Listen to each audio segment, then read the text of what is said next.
सातो बचनवा न भोली हो सजनवा लजिया बचैहा हर हाल में एगो चुमवा ले जा गाल में संगे दिलवा ले जा रुमाल में एगो चुमवा ले जा गाल में संगे दिलवा ले जा रुमाल में।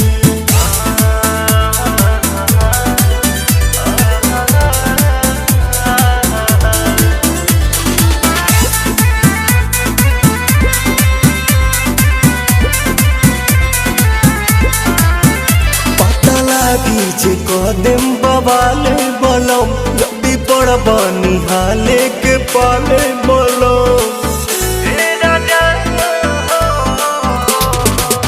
आँखी में हमारा जे आवे दे बयासु खालिम जहरिया पवन प्रियांशु।